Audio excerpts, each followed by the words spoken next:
Afro Fish OG.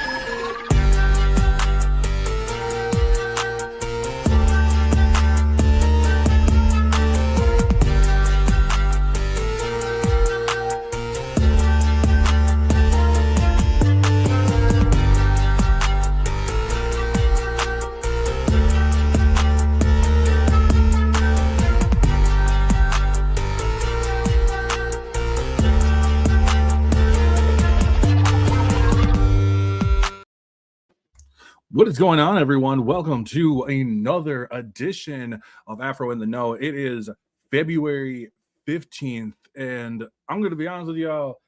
It's been a good day. All right. It's been a great day. It's been a day. Oh, now my camera decided to work. So it's been a day. And you know why? Because it's warm outside. It's ridiculously warm. It's like 40 some degrees out. I know it's not warm for some. Shut up. I'm from Wisconsin.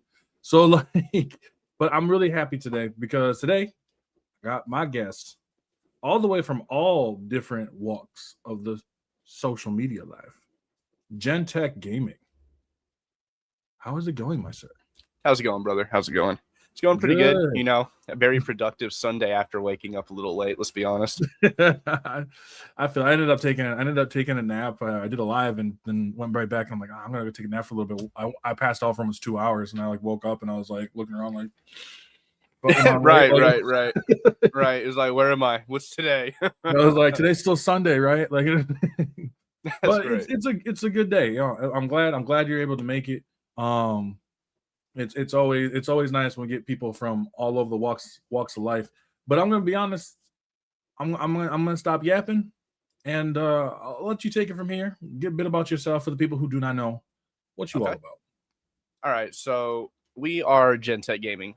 We specialize in content creation and creator development. We want to help creators from their little numbers or their big numbers become very successful on the platform. All right, we started this with the vision of I am tired of getting beat on by the bigger guy. All right, when you start off on TikTok, you get these restrictions. No one wants to help you. You get these spam people saying, "Hey, I can make you famous. I can make you rich." And we don't want to hear that. We want to see it. We want to feel it, you know? And there's a lot of people telling you this beautiful journey that you can lock in with on TikTok, but I actually want to provide this beautiful journey for you to lock on TikTok. All right, I started off as a man that had nothing. I had a duffel bag and a name, brother, when I first locked into as a content creator. I was working a 9-to-5 job, trying to see where this was going to go. And then one day I had a bunch of viewers just lock in for me or like, look, we just donated enough for you to quit your job. So we walked into that job that morning. I told my boss, I was like, hey, am I going to get that promotion? They said no. There's someone else is in that promotion when I have all this IT specialized work, the resume is 3 pages long. Like, I mean, come on, I'm not going to get it. No, I quit. So I walked out that day and I locked into this career, which has flourished into something absolutely gorgeous. And then I've had so many viewers, and at that time they were nothing but viewers, and they locked in with me and they helped me push this journey, this company to a new limit. So it went from content creating to now running an entire company based out in North Carolina. And we have an entire agency here on TikTok. My agency is a million times different from other agencies on this platform. So you'll have agencies that'll tell you, hey, you're doing great. Or, hey, if you keep it up, we'll drop a galley. Or they completely forget you exist. I'm very personal with my creators. They all have my personal contact. They can all get a hold of me directly. There is just so many aspects that I have involved myself with my creators, and I'm not just the guy sitting in a table just, you know, watching everyone work. I'm putting in the same work. I stream 6 to 8 hours every single day, putting in the same work into this company just as much as the next one. And we're here to build and strive GenTech Gaming into not just a gaming organization, but a competitive side. I want it to be competitive brackets. I want us to have a marketing bracket. I want us to have a clothing line bracket. Like, I want multiple things, multiple divisions. So one, if you're not a streamer or a gamer, well, I have another opportunity for you to be here with GenTech to help us strive in a different place. And then I guess it really all just started from Optic Gaming. All right, I'm a huge COD fan. I'm a fanboy for Optic Gaming. I love Optic Scumpy. He's an absolute GOAT. He's a legend. And They fortified such a amazing community and franchise. They're making millions of dollars a year. We have super competitive teams locked in. Like, it's like my Super Bowl every year they play, right? And I just got the wild win about 4 or 5 years ago, and I was like, why would I want to join something when I can be the creator of something beautiful? I can create something similar to that, but in my own image, and grow it with the people that absolutely want to rock with that idea to make it bigger. So I've legitimately just I've locked in with that aspect. We've have, like I said, so many beautiful creators that are helping us fulfill this aspect of what we're trying to create. I absolutely love that. And starting off with it, because you said there's a bunch, but you started with the fact of like you took a leap, right? Yes, You took a leap, and that, I mean, I'm guessing that had to be kind of scary. I was Like, petrified. I'm gonna be honest with you. I was petrified I can only imagine. because that leap alone, like, I could have lost everything 10 times more than what I've already had. Like, when I say I started with a duffel bag, brother, like, I already lost the car, already lost my house because the bank foreclosed on the property. Like, we were losing things. It was just straight loss after loss after loss. And I was like, I'm to the point, man, I'm 30, right? I was 29 at the time, but I was like, I'm 29 years old. I got probably a good solid 10, 15 years left if I'm fortunate, maybe 20 if I'm really lucky.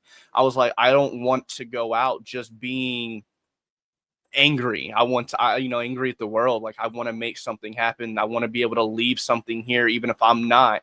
And everyone is able to actually lock into that aspiration, that inspiration of a whole.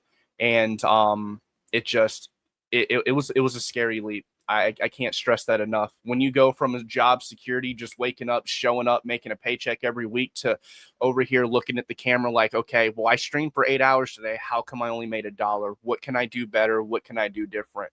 Like, being a streamer is the most legit version of being your own entrepreneur. I'm talking the CEO, the foot walker, the door-to-door, the salesman, the call guy, and even the one that's taking out the trash as a maintenance man. Like, you are everything when it comes to running a company, and a lot of people don't really see that until they're putting in that kind of work. No, and that's makes a lot of sense. I mean, it's even from like a small, like for myself, who's much smaller, just kind of bouncing, doing what I want to do in this kind of space here. Right. It is a terrifying thing. It is something that I like. You know that the cost of it is massive. It is starting your. You mean you said you're starting your own business. Most people don't even get out of the gate when it comes to just any kind of business. Right. So like the fact that you're also in the entertainment space is so much harder. I mean, the fact is like one slip up, one day of just I'm just not feeling it, and that can be all it takes Yep. It can to be. drop. Absolutely. And I Honestly. think that's it's amazing that you were able to cultivate a group like that, like cultivate just a team. I mean, that's what it comes down to. It's a full team. I mean, and you said you started that last year, or you started that? So, believe it or not, GenTech Gaming's been around for all of 2025, right? Mhm. So I've been streaming, trying to ins and the outs, and a little bit of this and a little bit of that, trying to figure it out, because I've done this before, but I took a 9-year break from all content and gaming and Oh wow. competitiveness. Like, I took a break, had a lot going on in life that prevented me from wanting to lock into that potential again, right? Mhm. But it just it was a mind-numbing experience to be able to fortify what we have going on right now, genuinely. And I mean, I know you earlier we were talking. You mentioned that you were a Pokemon, like you were a content creator when it comes to Pokemon, correct? I was a Pokemon content creator, yes. So we started off small, streaming to like 5-6 people, and it was a great experience. Don't get me wrong. Like, I love my community. I love my group. I don't care if it's 4 or 5 people in there to a couple hundred people. Like, it's my group.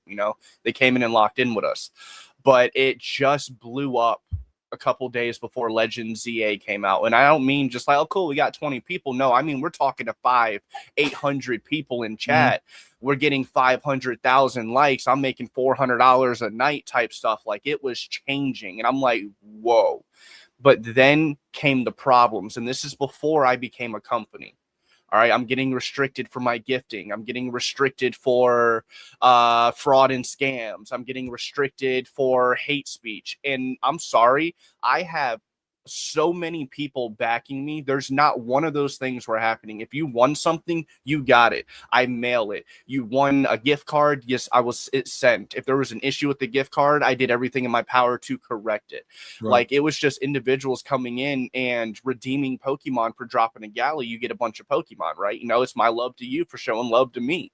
And when people are like, well, what do I got to do to get it? It was like, you know, it's called gifting, brother. You got to drop a gift and you'll be able to lock in. They didn't want to do that, so they report me. It got so bad that TikTok's like, bro, if you get one more report, that's it. We're removing the account from the platform. And I'm like, yo, I have built everything on this account and I am not doing anything to go against your guys' guidelines. You want people to gift so you make money as a company. That is what I'm doing. We are all making it. You take 75% of my profits. So what am I supposed to do? Smack the cup on the cage? Like, what do you want me to do? Right. Because now you're suspending gifts and you're suspending this and you're restricting my stream. So now I got to start over and hope that 500 people and come lock back in. It got to the point, brother, where I was like, you know what? This was the end of a beautiful era. This is the end of a beautiful phase. I love everyone in the Pokemon community. I love everything that we have built, because GenTech would not be here if it wasn't for Pokemon. I'm going to be very blunt with that, right? It would not be here if it wasn't for Pokemon, but it's time for me to lock back into what I was originally trying to do when I first came into this program, into this field, and that was Call of Duty. But I did Pokemon because it's a zenful game. You know, it's peaceful. You get to run around and, you know, you get to live your little childhood, childhood fandom. My question is, why COD? Was it just a passion for it? Was it more than that? Like, why Call of Duty? COD? Okay. Honestly, that's pretty valid. A lot of people go, out of all games that you switch to, why is it Call of Duty? So the biggest thing is ADHD. All right. Call of Duty feeds that. And I'm talking feeds it, brother. We're in there. We're in the movement, man. We're getting into it. You know what I mean? You're running corners, you're busting, you're calling out, you're making plays, you're making moves. You don't know if it's the right move or the wrong move, and you're locking into it, right? Man. And then when you get that win with that team and you're like, bro, we just did that. Like, we clutched that. We were at 0. Now we're at 100 and they're mad. All right. That was like, that's like the example of it. But the total for Call of Duty is, I've been playing Call of Duty since PS2, the big red one. I have been a part of Call of Duty my entire life. Big red one. Yes. Oh my gosh. Okay. Damn, bro. Hold on 1 second though. Everybody in chat, thank you guys so much for locking in with us. What we're doing right now is, this is Afro Fish OG. We are doing a podcast that we have scheduled. Basically he's going through the ins and out of GenTech gaming and me as a person. We're trying to figure out, you know, what we're trying to do, why are we here, what we're creating, you know, and also we're helping our boy grow too, because what he's doing is absolutely beautiful. I mean, I love this right here. I've been wanting to do something like this for a long time with someone. This man came out of the blue, hit me up, and I was like, dude, let's lock into it. I appreciate that 110%. But Call of Duty, the big red one, started there, and it's been branching and branching and branching, and it was just always a game that my mind always went to. I get an Xbox, Call of Duty. I get a PlayStation, Call of Duty. I get a motherfucking Nintendo, Call of Duty. Like, it was the only game that I wanted to put on there. Like, anything I bought something for, I only bought it to play Call of Duty. Like, I'm seeing so many prestigious things happen with Call of Duty. Big stages, big stadiums, $1 million checks, sponsors, this, flashy lights. And I'm like, bro, I want to taste that. All right. I want out of the trench. I want to taste that.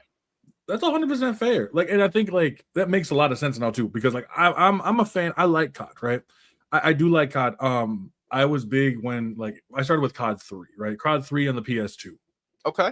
Absolutely. And because I remember the time, I remember like reading the box and I was so excited. And it was like, it's got destructible environment, destructible for PS2. That was the caveat. You know, but it was fun. And I never got a chance to play the Modern Warfare era. I actually jumped into the 360 era with World at War. And World at War today still remains my favorite Call of Duty. I locked in hardcore with World at War, Black Ops 1, Black Ops 2. I kind of skipped the Modern Warfare ones because I didn't know if they would interest me or not. But I knew that I really liked these, and I was part of one of those clans and stuff like that during that that kind of era. Facts. We were called at the time. It's always a funny. I love telling the story of how we even got into this clan, because I've had a friend of mine. I don't really talk to him anymore, but like he messaged me one time we were playing COD, and I'm like, okay, like what the fuck? And he's like, it's on Modern Warfare 2. No, Black Ops 2. Right. And I'm like, okay, yeah, what's up? Like, this is like fucking something like fucking 10 o'clock at night. And I'm like, dude, like I'm busy. And he's like, no, I got into a fight with this other clan and I was talking shit about them, and now I need another player. I'll just let you know. This clan that he built was him, his mother, his best friend, and his best friend's dad. Okay. So it's a clan, but it's not one that's really, and then there's all of a sudden me that just kind of shows up. So I'm like, fine, whatever, I'll help you out. He's like, you can always join my clan. I'm like, I'm not joining a clan when you got your mom in there. Like, I just don't like that. I don't like the sound of that. I don't like how that works. Come on, brother, you're not wrong. Like, yeah, me and my mom are gonna come after you and your team. Say what? It just sounds, yeah, it's like, nah, this just does not sound, I like this. So we go and we start playing, and we're struggling a lot because they're ass, and I'm the only one at the time that was actually pretty decent at the game. Right. So all of a sudden I get someone else, one of the guys on their team messages me, and he's like, yo, like, you're pretty good, you want to join? And I was like, well, what's the whole deal with it? He's like, honestly, it's just to find players to play. That's pretty much all it is. There's no like whatever cost and anything like that. And I'm like, okay. So he starts, we're in the middle of like the in between, like intermission. And I switched my clan tag to the same one as theirs. And he's like, what the fuck? And I was like, I don't know, they just got a better offer. And so I was with that group for probably almost a year. Eventually it just crumbled, but like it is what it is. But it was one of my favorite times playing it.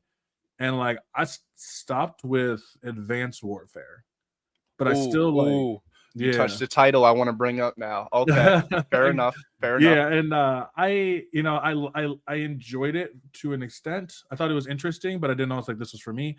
And at the time, I was looking for like other games in the process, so like I kind of just faded from the COD fame until I found Overwatch in 2016.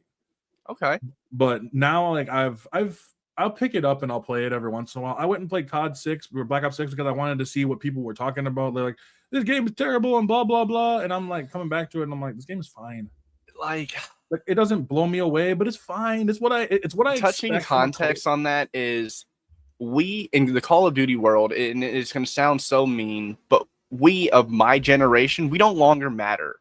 Let's be honest, okay? We're not the ones that are trying to touch our hearts anymore. They need the people that are 12 and sweaty in this game, bro. Like, they're trying to lock in with the younger generation to keep the game alive. We're not keeping it alive. Just our bank account is. But them kids telling mom, I need the skin. I need the skin. Why do you need the skin? It's $40 because I'm going to look cool, dude. Like it's so fucking true. It's so fucking true. Like I say this a lot on the lives that I do, that we are not the target audience anymore. I'm 34. I haven't been the target audience in like fucking 20 years. And I'm like, I'm okay with that. I'm okay. With it. Like, I'm fine with not being the target audience because I still enjoy the games that are coming through. Like Black Ops 7, I wasn't really happy with the way they did the campaign because I'm used to just a single player adventure. Bro, the campaign, I'm with you 100%. The Black Ops 7 campaign could have been so much better. Just kind of reverting back to what you said, you haven't played the Modern Warfare series. You want to play a legit campaign series that might make you emotional, play Modern Warfare 1 all the way up to the newest one. I'm not talking new gen, I'm talking old gen, because the new gen is, I'm going to keep this sensitively sweet, all right? The new generation campaigns are more for this generation. Okay, that makes sense. They're a little more PG. You play the older generation campaigns, it's gonna hit in spots where like, yo, this is really what's going on in the world, and I can't believe this is in a video game. You know what I mean? No, exactly. I get that, especially like like for everybody else who's in the chats and can hear this. Remember, no Russian. Like, yes, baby. Like, that was a horrifying moment, and it sticks with me, especially with stuff that goes on with our world today, because that's how I felt with World War II, right? COD World War II. I don't think COD World War II is a bad game, but my brain immediately jumps back to World at War, and World at War did not paint it in a very good light. No, they They did worked not. hard on trying to make it like if there should be no good guys or bad guys in war Right. as much as possible. But in World War II, it felt very like if like the Fast and Furious made a World War II game. Right. Like that's how it felt. Not saying it's bad because I'm a sucker for I got ADHD as well. I'm a sucker for watching shit blow up for no reason. Right, Like, bro. like the train like falls off the tracks, blowing up. My guy's basically just standing like Facts. this, like, damn. Like, But touching base on the advanced warfare aspect, you asked earlier, why did I choose Call of Duty? So just like you said, you got with a group of friends and you joined a clan, right? Well, I did the same thing, but I knew these people IRL, right?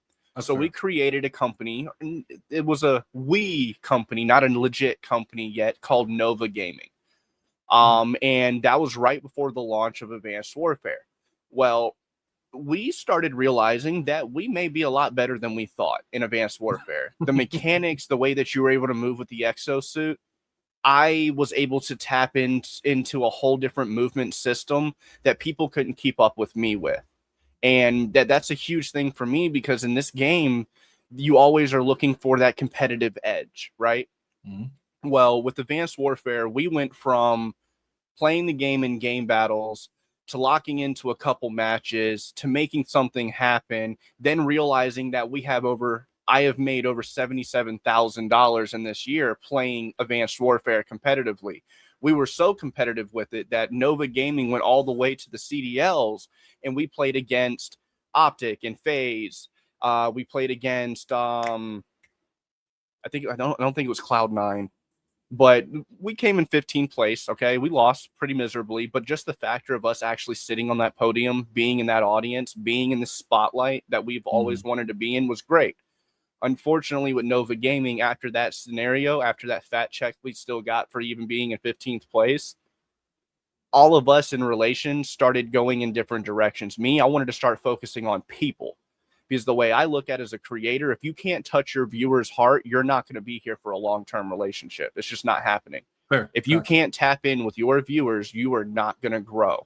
All right. Because your viewers are the reason why you're able to do this. Your viewers are the reason that you are able to content create and live off of what you enjoy doing every single day. It's the viewers.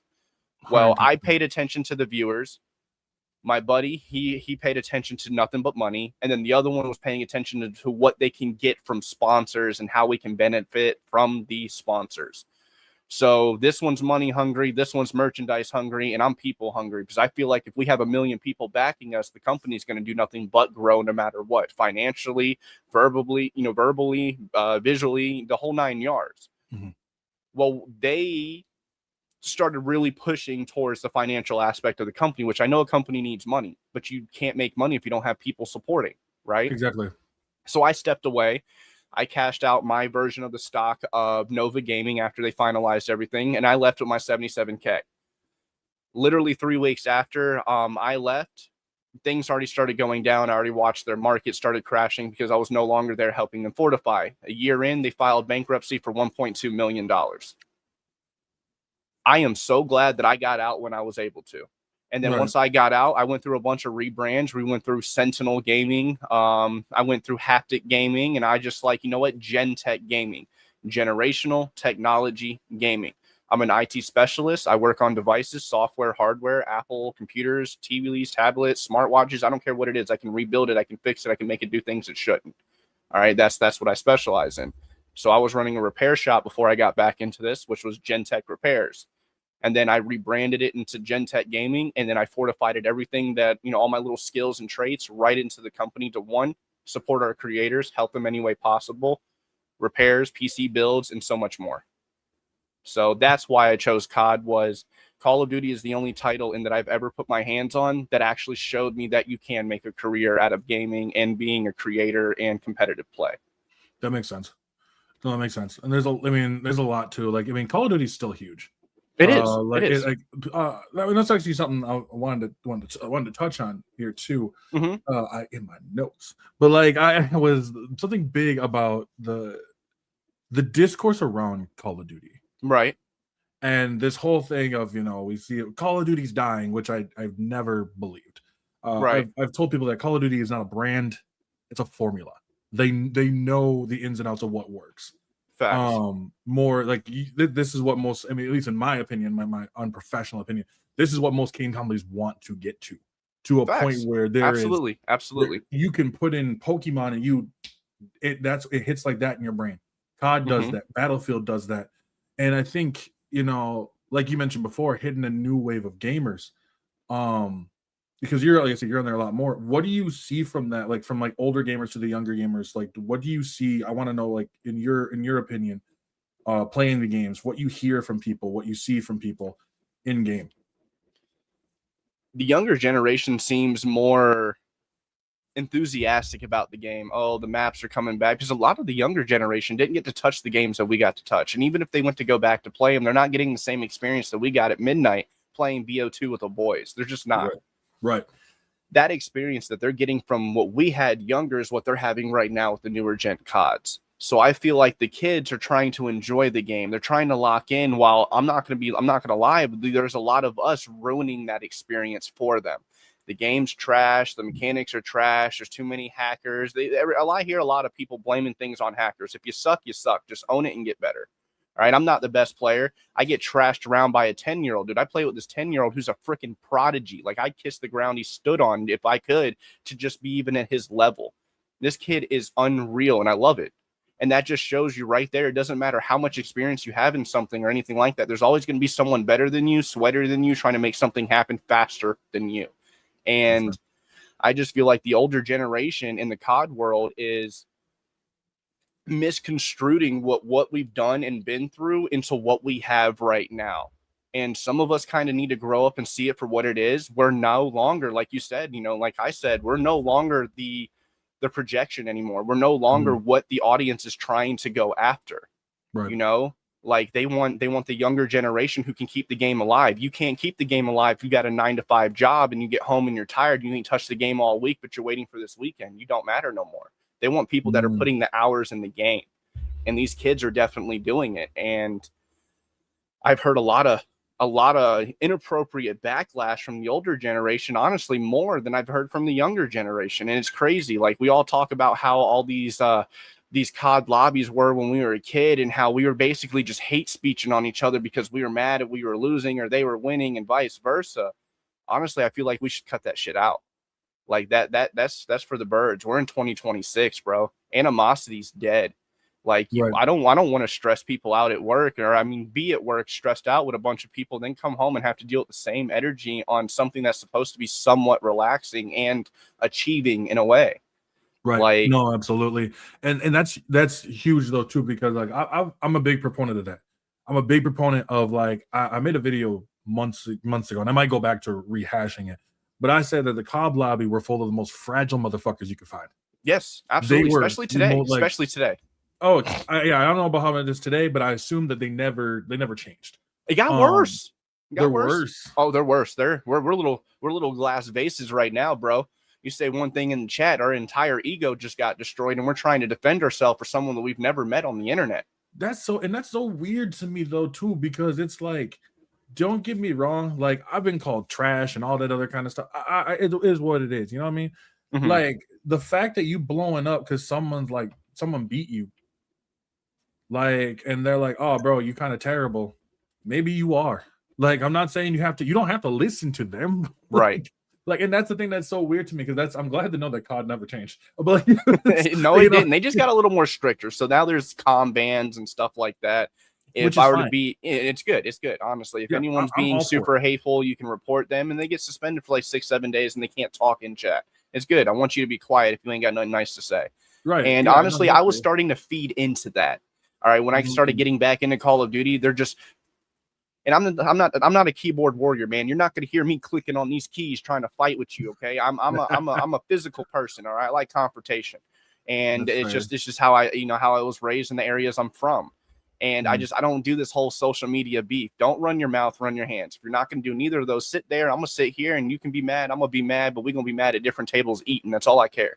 I don't want to see no one not eat. I don't want to take food out of anyone's mouth, but I just don't want you at my table if that's what you got your opinions based on, or if that's where your mind's at. Don't come sit over here, because I'm going to defend me and my table. That's fair. Like I did where I'll talk about like talk about especially when it comes to racism, obviously. Yeah. So like, and like when I'm talking about it and I get people who bring in, oh, people could kind of say whatever, but it was kind of, I'm like, no, it's not okay then. And I've It's said before, right. now we're adults. You guys are in your 30s, 40s, and you are still saying this same Right. shit. I was Right. like, if you don't say that outside of here, you don't say it at your job. Like I would like you never walk to your job and be like, what up? And then drop the N-word on someone like it was no big deal because they, I don't know, lifted more blocks than you. It's like Right. that's what all of a sudden you get in online, you're like, man, I'm so pissed off. I'm gonna go piss off every person today. Like, that's Facts. weird. Grow up. Like See, like it's not hard. where I come from, I was raised in an all black neighborhood. I was in downtown West Palm Beach. I lived on the Lantana side, which is a very poor side of town, right? Um, there was nothing but Hispanic and black people. And the craziest part about it was me walking those streets, I felt more at home around other individuals than around my actual race, right? I mean, I'm Puerto Rican and I'm Hispanic, but also my mom is white. No one looked at me different. But when I touched Lake Worth, which is the white side of the neighborhood, everyone's staring at me like I don't belong here. They're treating me like I don't belong here. They're acting like I'm a degenerate and this and that. So it's like for years I fed into that and believed, well, maybe that's what I am, blah, blah, blah, blah, blah.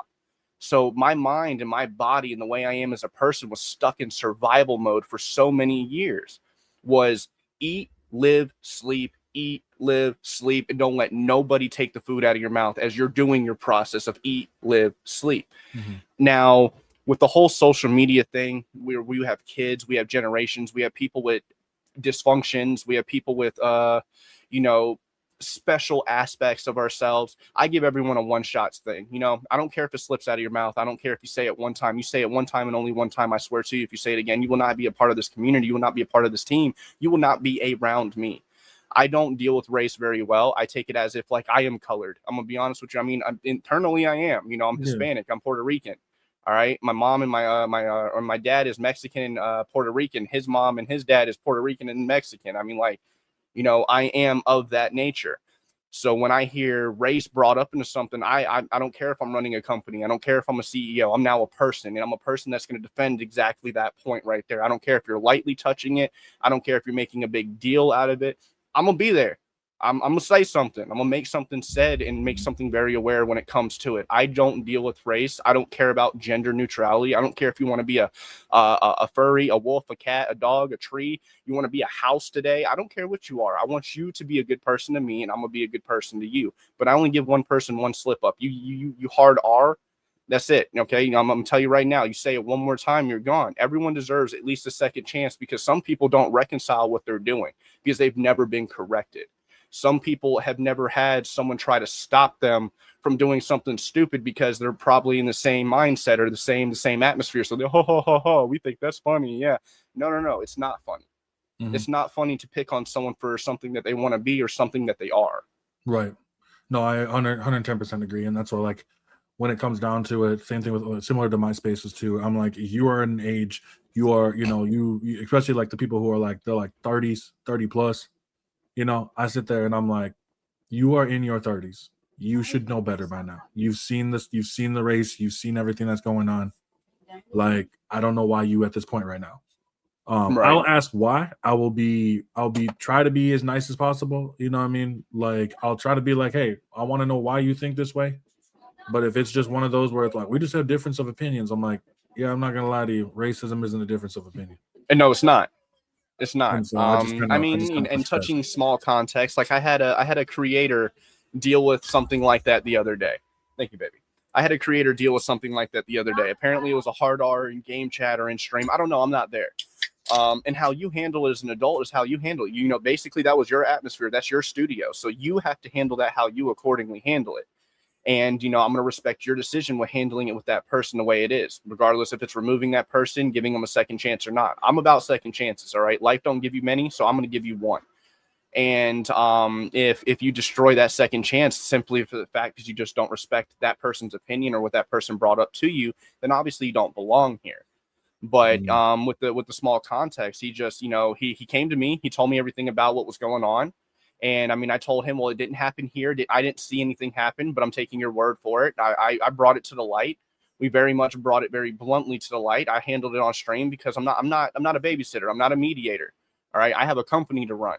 So how you handle it with that person, it should have been how you handled it with that person. I shouldn't be the one involved with it, but I did get involved with it, and I said my piece. He understood. I think the creator understood. Probably not. I don't know. But the beef seemed suppressed. But at the end of the day, for even that to simply happen, I don't care if you thought it was funny. I don't care if you're smoking a little bit. I don't care if you're drinking a little bit. It should never be funny to use the hard R. All right.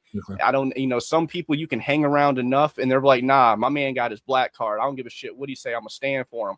I have a lot of people that will stand for me. I have been in a lot of situations and scenarios, but I will never hard R someone. I don't care how mad I get.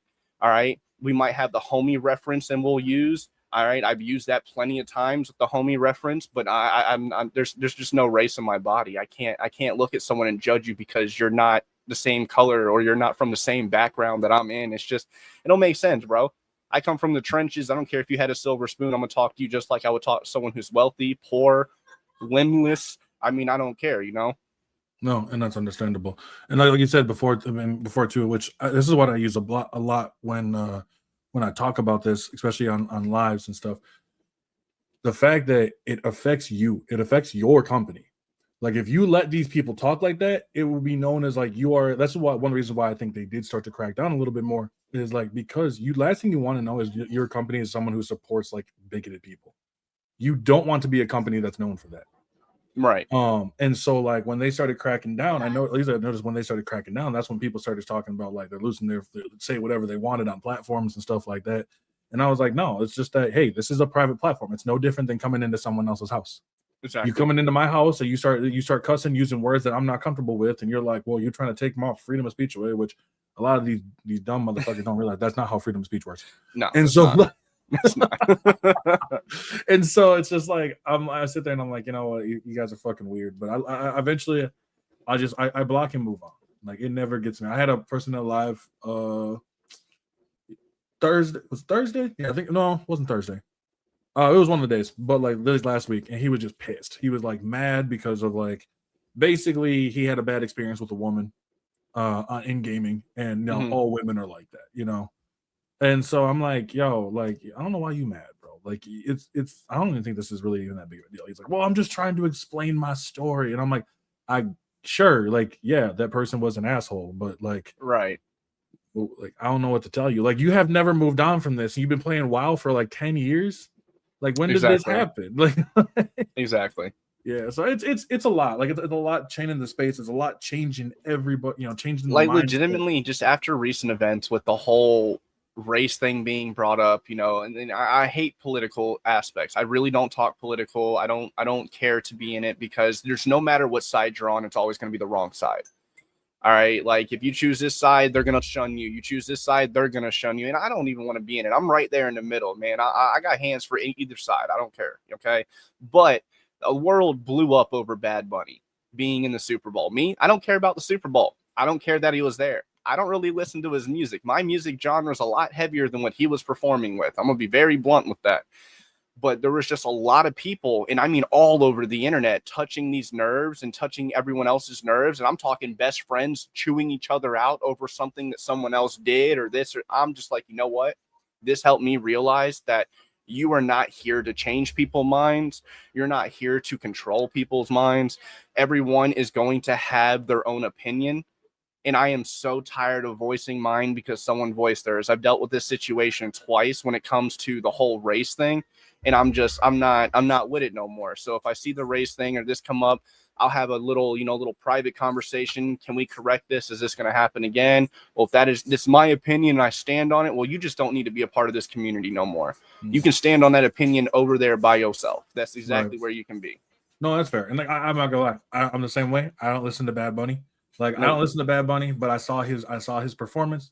Thought his performance was really good. I did too. I love that kind of music. Like, I'm not gonna lie, like I've never really listened to him, but that kind of music resonates me because music resonates deep with deep with people. And like it's not as much about the words, it's about the feeling, how you felt during it. That's how I felt with Kendrick's last year. Like that's how I felt with Kendrick's. Kendrick's was huge last year. This Right. one, it's something completely different, and it got me just feeling good. I'm not gonna lie, like I love that shit. I'm not gonna lie. So when I see that, like, I'm so glad I got to see little clippets of the other one. That was fun. But I do. I'm a political person myself. I'm not gonna lie. I'm not gonna sit here and say that I'm not. Because I try to keep up with it, especially like Right. myself coming through. But like, I'm always one that's like, especially in my spaces, in the spaces that I'm at, even in my own friend group, like I hold my friends group to a standard. And I believe that's huge. It's huge to hold myself to a standard, especially doing this kind of stuff and stuff outside of here. And I want to hold other people that I know and I care about to a standard as well. I want to know where they're at. I want to understand where they're at. You Right. know, but I do, like, I had a lot of fun with it, and I mean, at the end of the day, Seahawks won. That's all that mattered to me. But Yeah, getting I back, ain't gonna lie, man. I'm not a football fan, but I love football when I was growing up in high school. Before I got hit by a car, man, I loved football. Okay, I wanted to you be in it. fucking what? Hold on, we're gonna get there. It's happened like 3 times, bro. Look both Just ways start before a you walk. All right. conversation like that. I loved football, bro. I wanted to be the linebacker. They're like, you're not big enough. I guarantee I'm gonna put that man at 300 pounds on his back. If you can do that, I will personally push you. Okay, bet. Hold my Gatorade. Let me show you something real quick. Man, I put that man so far on his back. I carried him 6 feet before we actually touched the ground. Coach was like, all right, I'm going to pay for everything. Blah, blah. I loved football. I loved it, but I had to choose between football and skateboarding. I'm sorry. Skateboarding was way more of a passion for me than throwing a ball back and forth and yelling at people and then getting mad at the coach because he keeps yelling at me, but he just stands there, holds a clipboard. You're not out here putting in that work, sir. So, I got tired of the whole drill sergeant act on football. I got tired of the regimen, the wake up, the train, and this and that. Man, skateboarding, you just get up and go, brother. You see that stair set, as long as Karen's not standing on it, you can hit that thing and get up out of there and go for it. You know what I mean? Like, it was skateboarding. Touching back on that what moment is, I was 15 years old, downtown Atlanta. We were 17 people deep, and we were heading towards a skate spot that was in, like kind of like the central city, right? Well, as we were heading there, I already have everybody running across the street. They're already there, but that little walking man, the crosswalk walking man that says you can go. Well, it just turned to the hand and it was blinking and had a countdown timer. I looked up. I was on my little iPod 4. I looked up and I started running across the street. As soon as I took off across the street, I see a white object getting really big, really fast in my peripheral. So I jumped up in the fetal position, kind of turned into like a cannonball effect, and I bounced off that windshield around 55 miles an hour. They threw me into an intersection. Believe it or not, all my teeth, they were destroyed. My teeth were destroyed. AC separation, collarbone was destroyed. I broke 4 ribs. I had a screw in my left hand. Left ankle was popped out of its place. They said I'd never be able to use my right arm again. They said that now my teeth and everything the way it is, they're going to be like a 60-year-old mouth. These are all veneers, by the way. Like, I got all these really implanted into my mouth, or not even implanted. These are veneer dentures. I didn't want something permanently in my mouth. I wanted to be able to clean them. I ain't got no shame in my game at all. Right. So it was $10,000 to get these done. And I've been living with my teeth the way they were from 15 all the way up till 29. These are actually new. We just got this done July of 2025. And going into the new year, he's like, new year, new me type effect, legitimately this time. It didn't teach me anything because it happened again here in North Carolina. Apparently, I'm a little more durable now than I was the first time. I was on an electric bike and I was going to sell an iPhone to GameStop. They pay big for iPhones, right? I was going to go sell my phone, make about $700 off this phone in GameStop. I'm in an intersection. This car's at the intersection. The light just turned green. I'm looking, you're looking. I'm like, I'm going to go. Like, I'm going to go that direction. You don't go nowhere. I don't go nowhere. I'm going to go this way, though, because you're not telling me I can go, but I'm going to go. I go. So do they at 30 miles an hour from 0. So they hit me on this electric bike, which, god dang, thankfully, it was made out of titanium. Right. All right. So they hit me on this electric bike. I'm sitting on the hood and I'm holding on to the handlebars and I'm looking at them like, are we kidding me right now? So they hit the brakes. I slide off. They broke the bike, which is $1,000 bike. That was my transportation. I'm going to be honest. They broke the bike. So I threw the bike across the street. Everyone's coming out of their stores and getting out of their cars. Oh my God, are you okay? I'm more than okay. I'm pissed. and then their bumper somehow was around my ankle or something. So I ripped the bumper off the car and everything like that. And they're like, "Oh my God, I'm so sorry." And then they drove off. And then the lady goes, "Oh my God, we called the police." I was like, "Look, man, I'm fine. I got a scratch on my ankle. Ain't nothing broken. We're good this time." I go, "I got a transaction to go make. I got bills to pay. I got kids to feed. Okay. So I can't wait around for this stupid little report so they can go look for another millionth car that they're never going to find." Right. So I go do my thing and everything. I come back and that lady saw me and she goes, "Oh my God, your bike's good?" Yeah. I was like, "Yeah, I had to bend a couple things, but it's running." And she was like, Jesus. "Well, I made the report for you. Do you want to come inside? Do you need anything?" I was like, "I'm good." She goes, "Sir, you were hit by a car." I go, "Yeah, that's the second time that happened." She goes, "So this is just normal?" I go, "Apparently in your state, yes, it is. People love hitting people with cars." We also got a GenTech lucky cars and no longer made of steel. They're just not. Damn. Facts. I was say you're Yeah. just allergic to cars, bro. Like that's Yeah, wild. it is. Like Never been in a car accident, but I have been the accident. and that's it. That's holy shit. That's fucking wild. Nah, I couldn't. I've had one situation where I was walking back home and the light was, I get the green or the white light to go, right? Walking sign. I'm walking it's about 6 seconds, I guess, about 6, 7 seconds after the lights turned red. I start taking off. Another car goes flying right past, probably about 40. And I bounced back at the last second. And I was like, yeah, I would have died. Like I was just, I just looked at it and I was like, yeah, I would have died. I was like, you gonna have to try again. Like, but no, right, it's just 1 second. So everybody in chat, guys, I don't want you guys thinking I'm ignoring you. We're doing a podcast right now. If anyone's just coming in and being unfamiliar, I'm not ignoring you. I'm not ignoring your gifts. I appreciate you guys for locking in with us. I appreciate all the gifts that you guys got coming in. I definitely thank you guys for all being here. I'm just locked in because this man, he gave us our time. He's trying to understand what we're doing and why GenTech is here. He's trying to understand the values of what we have as a person and as a company and as a creator. So I'm giving him my full attention, but I love you guys and thank you guys so much for locking in with us. That's awesome. And so actually leads to a bit of a different question then, because I'm assuming like you have your games on screen. Mm-hmm. What are you playing off screen? What do I play off screen? Call of Duty. No, I'm just joking. Like, damn, okay. So no, I do play Call of Duty off and on screen. But when it comes to the job, right? The job is Call of Duty right now. I try to put more of that on screen. I do play a variety of games. Now, majority of them are first-person shooters. Like I'll play Body Cam, which is a real-life simulator-based game. That's fun. Oh my God, it looks so real. I'll get stuck looking at everything, and then boom, I see Cam ended. I was like, oh, someone got me while I was looking at this tree because of how real it is. I'll play stuff like, Halo. Halo's where it started before Call of Duty. I'm gonna be very honest, okay? Like before I really locked in, I played Halo. Then I went back to the big red one, and then fell in love with Call of Duty because of first-person shooters. That's fair. Excuse me. But I play stuff like Halo and stuff like that. I have a variety of other games that I truly enjoy growing up, like the Dead Island games. When I was a kid, I love Dead Island. All right, I have every single title purchased. I even have their new titles purchased when the companies Deep Silver and Techland and Deep Silver separated, and Techland's like, you're making games look too cheesy and you're making games look too real. And that's when they came out with Dying Light 1 and 2. I love Dying Light. I love Dying Light. I love Dying Light. I don't care how old that game gets. I have the first edition and I have Dying Light 2. I haven't beaten Dying Light 2 because I want to play with people going through this game. But I mean, you gotta finish it though, man. It's so I know the story is amazing. The story is amazing. Story. Like, and they really reworked a lot of it to also incorporate things from Dying Light 1. So like in the beginning of Dying Light 2, they had those like howlers, right?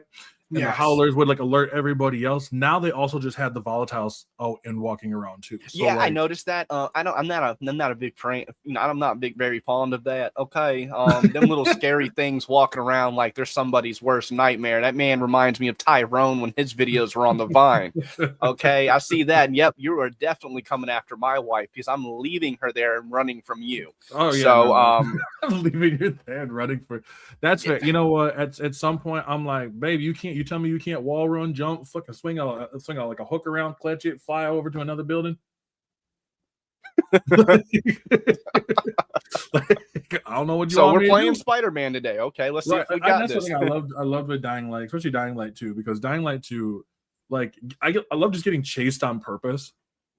Like you start to chase. Yes, yeah. You run up into a crowd of them and you take off, and then you have that slow mo. That Like, I'm running, and then I look back and like, oh shit, they're still going. Okay, well, I just keep on running. right. And It then makes a like nice little I do video. get Let's to be those scary honest. moments. You do get Oh, those yeah. scary moments where all of a sudden you see like one or two of them, those big volatile ones, and they just running, and I'm like, bro, how am I faster than you? Like, Right. And then you see a volatile bust through a door that you didn't even know it can open, and they're right in front of you, and they're just like, wow, America. And I'm like, oh. Like it's like, you didn't think I could go upstairs, did you? And just Oh like, my God. One of the comments in chat, that's right. That is so right. And I can't believe I missed that. Left 4 Dead. The original zombie games back on the 360 days and the PS3 days. Left 4 Dead 1, 2 were amazing. Left 4 Dead 2 was probably the best in my opinion. I'm talking straight hack and slash zombie game. Yeah, Left 4 Dead was definitely the originals before Dying Light and Dead Island came out. I know the new Dead Island 2 came out. It was a great game. The graphics are really good, but it just doesn't have that original feel that it did back in the day. But I still have to play through it, man. I've never played Dead Island 2, so I got to play through it. I never played Dead Island 1. Like I think that what I loved about Dying Light compared to Dead Island is I'm a big fan of Mirror's Edge. Right. Okay. I'm a huge huge fan of Mirror's Edge. I will go fucking rounds on people being like, dude, Mirror's Edge was an amazing game. Like, you can't tell me nothing I won't hear it. But like mixing that with zombies, I was like, oh, dude, matchmaking heaven. Like there's a few times where you can combine something. I'm just like, oh, this is awesome. Why do we not do more parkour games? I want more parkour games. Like, I don't care like if it's just a Dying Light one. I want more ninja ones. Like that's why I like a Ghost Runner. Yeah, I like Ghost Runner for that. I think it's actually pretty fun. Now I want what I really want, to be honest. I want like some sort of Marvel one where it's first person and I can do this kind of stuff. Like, give me like a first person. I try to think of a character off the top of my head that can like move agilely. Daredevil. Spider-Man. Oh, Daredevil. Okay, never mind. Yep. Like Spider-Man's fun, but like Spider-Man's cool. Yeah, no, I agree with that because Daredevil actually used the environment to his advantage. Okay, yes. Spider-Man he's shooting out his little webby webs. Okay, like he can use the walls to his advantage, but Daredevil was using the entire environment to his advantage. Oh yeah, now imagine so parkour, Daredevil, and then the whole sound reflective idea of the game. Oh, absolutely, that would be a solid title for sure. Oh, I would have fun with it. Like the Spider-Man games were fun. I love. They were good. They were good. They're really exciting. I don't care what anybody said. Spider-Man kills his enemies. There's no way you can't uppercut a man like that and expect his brain to still be fully formed. Right. Or you grab him and then you do this whole web slingshot and he smacks the ground. No, dude, you just severed his spine. Okay. Oh yeah, and he's like, all right, now think about what you did, and the guy's like, you just sent him to jail, ginked up and everything. Like, his man's gonna be Igor the rest of his life. Everyone thinks Batman was bad when he would like pick someone and break their foot, and I was like, dude, Spider-Man is literally breaking their brainstem, separating it from the rest of their body. There's no way. Or like my personal favorite, I love talking about this one, is when you can web someone to a wall, but those webs are biodegradable, so you are just looking down and eventually just seeing your death. Yeah, eventually. Eventually, you better hope it don't degrade that quick right then and there. Imagine just like let's say that stays there for like 4 hours. For like 4 hours, you're just sitting there watching, feeling this thing slowly degrade off you, and I'm like, Spider-Man's a murderer. I don't give a fuck what anybody says. That's great. I love it. But I do. I love that we're getting that. We're getting that Wolverine game, right? Oh, dude, I know. I'm a huge Wolverine head. I envy him. I love Wolverine. That's my man candy Monday right there. Okay. Hugh Jackman is it, baby. All right.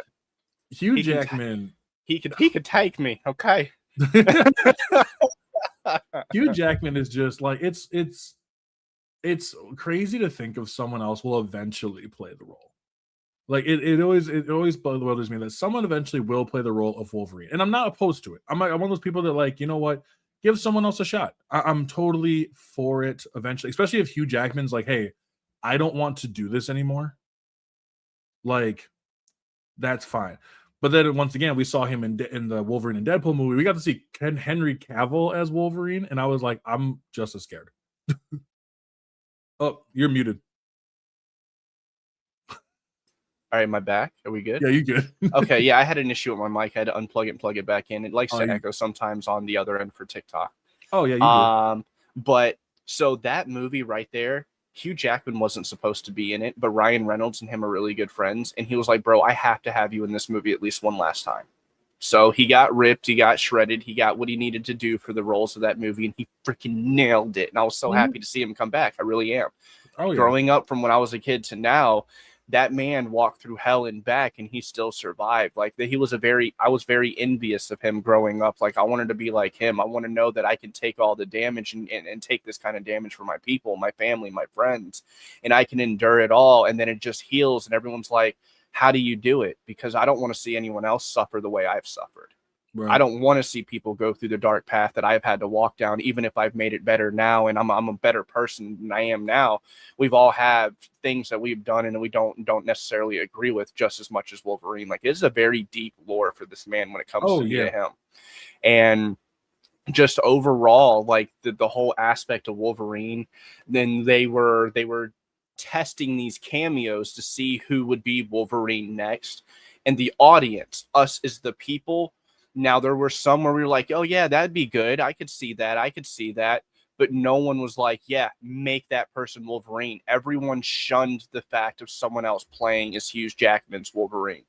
I feel if Wolverine, when he dies, needs to officially, here's his RIP tombstone, Wolverine is not going to be replicated. They did it to Superman. They've done it to Spider-Man. They've done it to Storm from X-Men. Yep.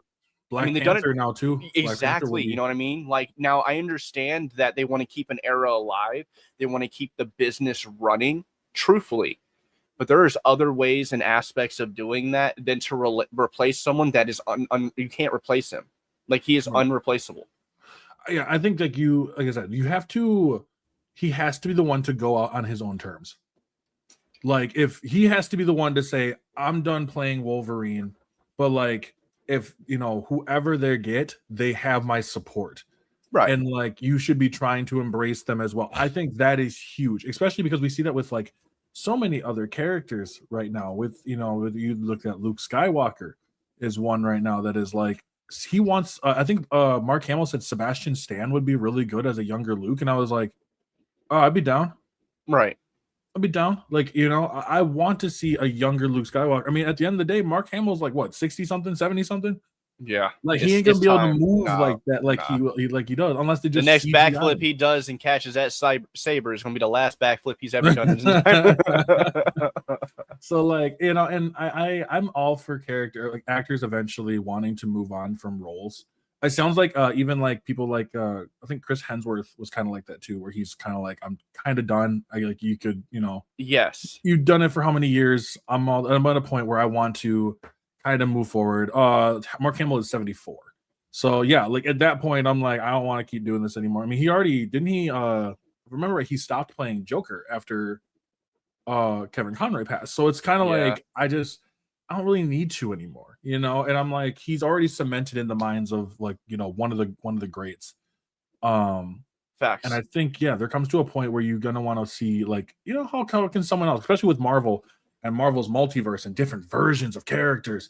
Like, that's why I'm kind of glad that like, well, they are bringing in a new Black Panther. Obviously, this T'Challa might be, probably because it's multiverse, a different universe T'Challa. I actually think that's 100% fine.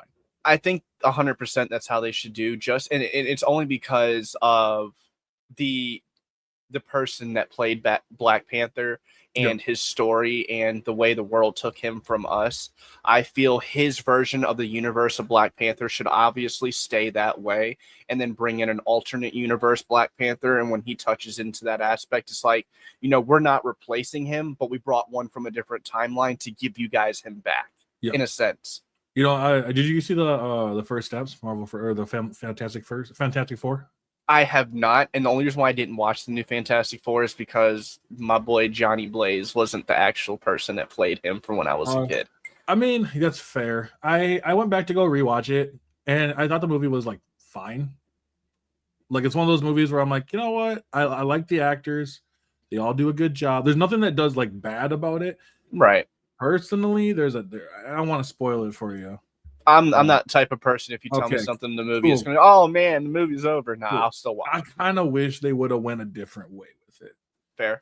So like the reason why is because like so towards the end of the movie, and spoilers, I guess, for Fantastic Four First Steps, if you haven't seen it yet, well, it's been like 6 fucking months, so whatever. If you ain't seen But it, you ain't seen it. yeah, if for the Fantastic Four, he like or not Thanos, Galactus ends up showing up. Galactus goes after them, and they're like, "Oh, we're gonna teleport the entire world away." Right. And obviously, it fails, right? And so they put everybody in the city underground, so that it's just the Fantastic Four taking out because Thanos, or not, I mean, I keep saying Thanos, but no, it's Galactus. Galactus wants Franklin Richards, Right. which is fair. He wants him to be the next like Herald because he just wants to stop doing this. Right. Which, like I said, Franklin Richards is broken as fucking Marvel. So they end up. Long story short, they end up saving the day with help from the Silver Surfer. They end up saving the day, and like the world is saved. I wish they would have failed, and I think it would have hit harder because there's nobody else above ground right now. Everyone in the city is underground. Right. You know what I mean? So everyone in the city's underground. They have no clue. Now imagine Galactus wins and he actually devours this planet. They escape away with Franklin Richards, but he takes revenge on the planet for it. And so now the Fantastic Four need to live with the fact that they failed their world. I think that would be devastatingly awesome. Like, and so that they end up going to a different universe as is, and this is a universe is new world. You know what I mean? Like, this is a new world. This is a different Earth, and they're looking at it like they have to live with that fact of like now they're on their own version of a redemption streak. Right. And I would love to have seen that. They didn't go that route, which kind of sucks. But for me personally, but I think that would have been really, really cool because I think like I love seeing when like characters, they try their best and sometimes it's not enough. Like Galactus is like a universal level threat, if I remember right. Right. This dude like pops fucking like worlds like Tic Tac. So it's just like I want to see. Also, I'm not gonna lie, I've never seen a character. It's been a long time since I've seen any character have aura to no aura in roughly 2 seconds. Not even kidding. Like Galactus, he can change his size, right? So he drops down into the earth, like slams into the water right outside. I think it's like New York, right? And like grabs a bunch of dirt and sniffs it. And I was like, what are we doing? what are we doing here? This man had a superhero landing, came in all epic. It's like dirt. Like I was like, damn, get this motherfucker a crayon. And so, it's like, how the fuck am I supposed to take this villain seriously now? Like he was dope as shit, but now all of a sudden you just like, yup, that's dirt. That's great. That's phenomenal. I love it. Yeah, it's like I said, it's not a bad movie. It's all right. It's all right. I don't like I ever since Infinity War and Endgame, I try to take their TV shows and movies. I don't watch them as much because I don't have Disney Plus, but I try to take their TV shows and movies at like separate things, just see like, hey, what do I like this? Do I like this? Do I don't? I watched like Falcon and Winter Soldier. Thought it was all right. Thought it was pretty cool. I watched She-Hulk. I didn't mind She-Hulk. Like after like I brushed all the hate away from it to try to just see with it as what it is. It's a movie for 30-year-old women. It's a show for 30-year-old women. I'm not gonna lie. That show is not for me. It's supposed to be women empowering, and honestly, I agree with it. And in touching a little context into the gaming world, it's and I say this respectfully, so I hope it's not reworded from chat or someone else takes this the way you're out of context. But it's like women in this world in today's age get so much backlash, but yet we're equal rights. It's like, it goes both in both hands. It's like you treat a woman as an equal. There's a problem with it because she's not a man. Well, Yes, she is. In my mind, I am talking to you like a person, not a woman, not a man. I'm talking to you the same way. And I feel like that was like women empowerment, because even in the gaming world, you get nasty comments, get back to the kitchen or get back to this. Why can't a man go to the kitchen? I like to cook more than my fiance likes to cook. Or, like, I think it should be gender neutral at this point. I'm gonna be honest, I'm more of a female than my fiance is a female. I'm in the bathroom doing my hair, put my little eye bag things on, trying to get all Don't tell prettied my up for wife my that day. I cook better than my wife. Me and you both, brother. This is gonna be the one. This is gonna be the one clip that I say that I'm like, she's gonna be like, "Oh, let me go look." I'm like, I was joking. It's his fault. It was just like it was nothing. It was damn. So ramen noodles tonight, huh? Okay, I got it. But it's just like it's just women deal with so much backlash into gaming if they try to do this, or if they try to go after a prestigious job title and they're like, well, you're not a man. Like, I feel like in certain aspects in life, definitely women should have some kind of power or leeway. Like they've worked they've crawled through their own version of a trench to get where they are right now. And I'm talking for the real women out there. I'm not talking for these little hussies that use other versions to get where they want to be. I'm talking women who actually work. They didn't have to extort themselves in any way. Like, they put in the same blood, sweat, and tears and went unrecognized until becoming recognized. Like, there's a lot of women that deal with a lot of backlash in general, just any topic, honestly. Like, if you're not cooking, a librarian, or playing housewife, you're living out of your means or out of your role. And I just think that's stupid, man. We're in 2026. And that's why, like, for example, for gaming, I made one of my prompts is that your favorite video games won't exist without women. Mm-hmm. And women have been around in the gaming space like forever. Whether they're in front of the camera as a character, whether they're behind the scenes developing those games, writing the games, in a leadership position, whatever it is, they're always there. Mm-hmm. And that's why I posted that one, and that's where I eventually got that incel. Is like, because I was like, yeah, like, it's so interesting to like that they've been in spaces since like basically gaming's inception. Some of your favorite games, I was like, what a lot of people's favorite game, Kingdom Hearts, made by a woman. Like, I was like, you want that music? Where'd that music come from? That music came from women. And so it's like, so I told them, like, that's why I find it so odd that all of a sudden they make the game and then you want them to go. And I'm like, that's a weird mindset to have, and that's not good for our video game space. It's not. It's really not. And like, honestly, like I get so upset when I hear like, get back to the kitchen, or, oh, you go make me a sandwich or something like that while we're playing Call of Duty. Like, I'm not trying to be funny. They brought women into Call of Duty to prove that this isn't anybody's game. If you're bad at it, you're just bad at it. If a woman beats you, guess what? Go sit in that shower, cry yourself to sleep tonight, and freaking lock in tomorrow because you just let a woman beat you. Star Trek wouldn't exist. Oh, Star Trek especially. Yeah. Like, Star Trek, all of those. Like, even Star Wars. People are like, well, it's George Lucas. I'm like, I don't think you all realize how much his wife actually helped him. Like, speaking of that, behind every successful man is a woman standing in the shadows, supporting his every mistake and supporting his every move. There is always going to be a beautiful and an amazing person behind every successful man that is guiding him. Do you think he got here by himself? No. I don't care who you are and what you've built. There is someone that stands in that shadow supporting your vision, your image, and what you are doing as a person. And if you're stepping out of line, there is going to be someone there to correct you. My fiance loves doing that, and I appreciate it.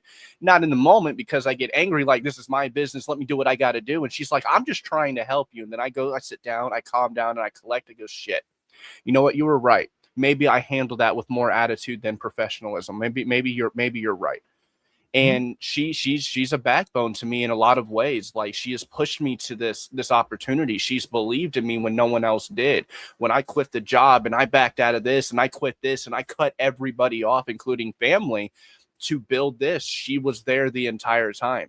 During my angry episodes of me stressed out, trying to figure out financially how we're going to do it, to the happy episodes to where, all right, sweetheart, I'm about to fly out to Houston, Texas for this Pokemon event. And she's like, well, I'm not going to be able to be there with you. I go, I'm going to call you every day and stuff like that. And that was the longest we've ever been apart. It was stressful. I'm not going to lie, on both of us. But She was there no matter how bad my mind got, the depression was. She's always supported me. I don't care what anyone says in this world. You will make it when someone supports you, man or woman. Again, doesn't matter. But Yeah, in no, it's my true. in my situation, it's a woman.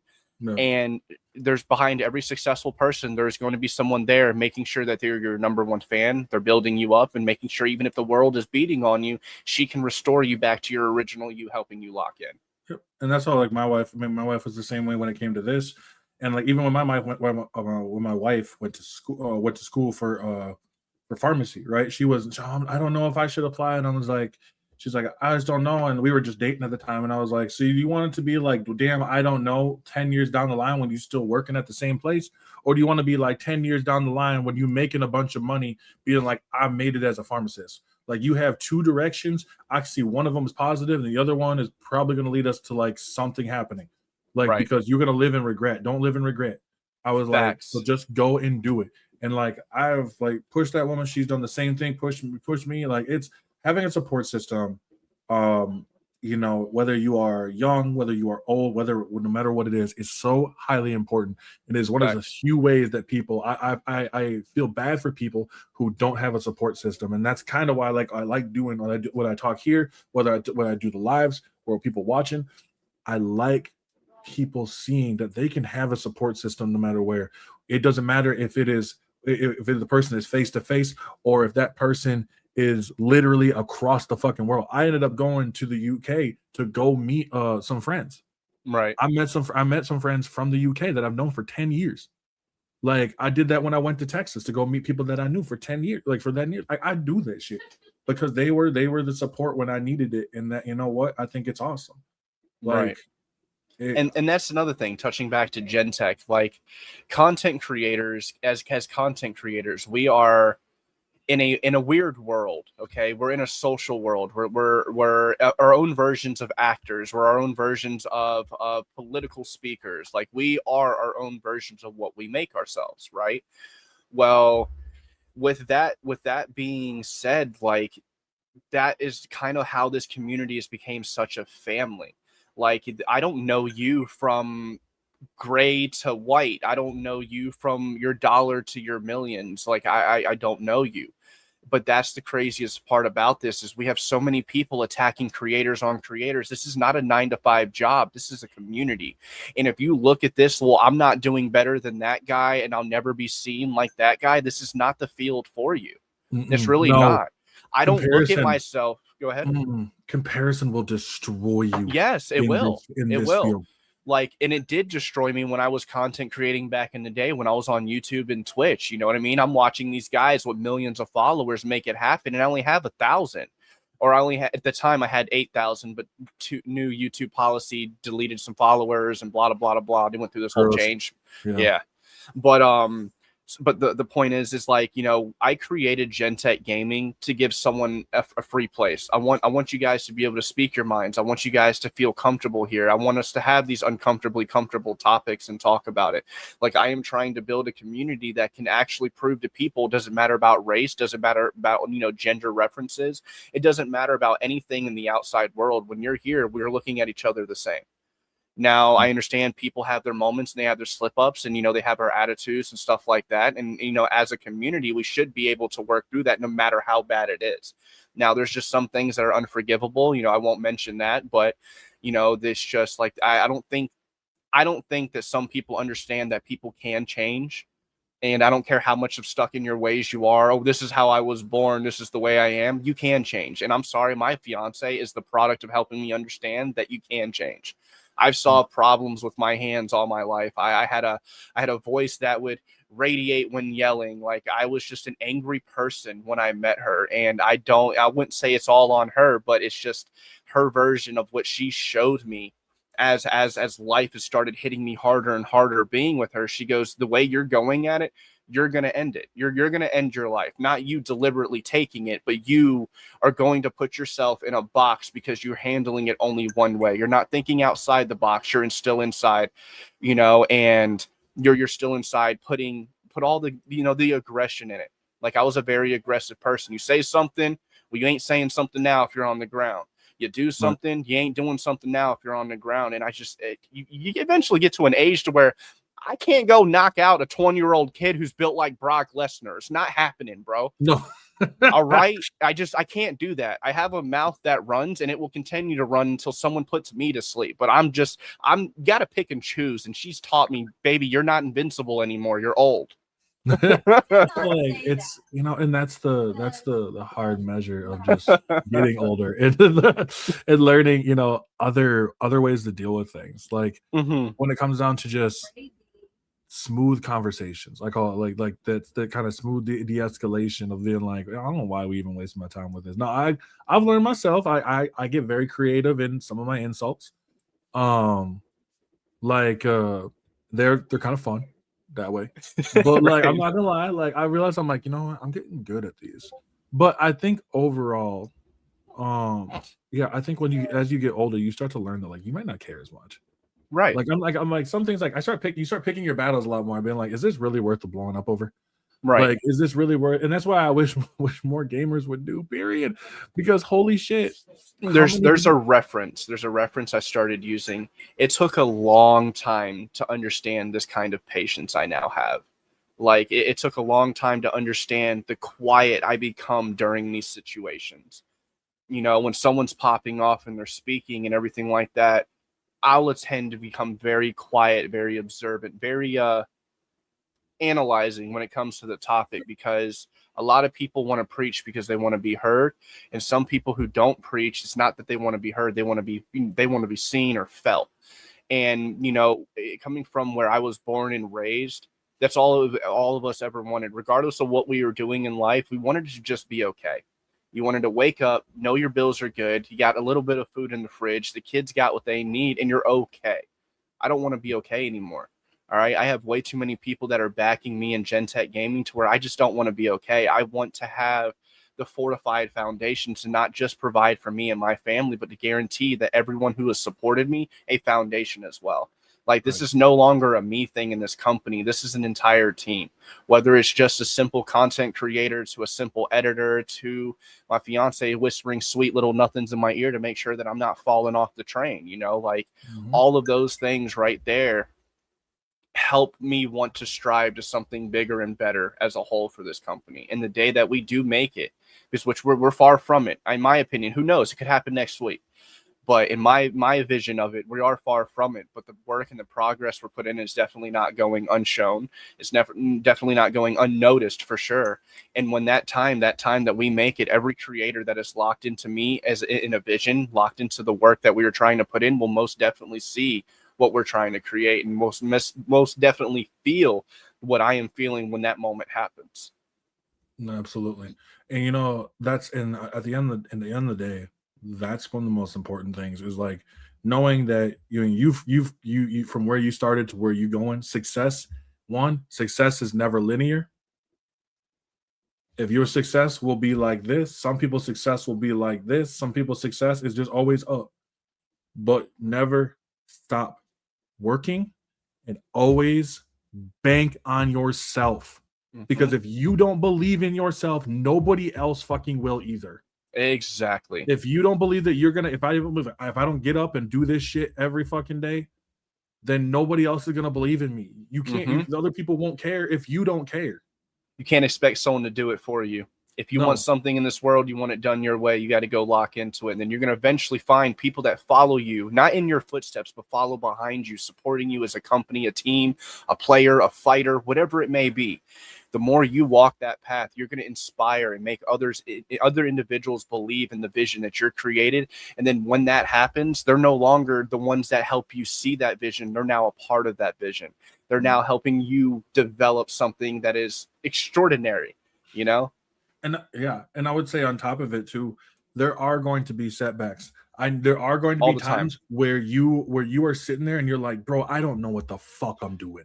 I already know. But I'm going to figure it out.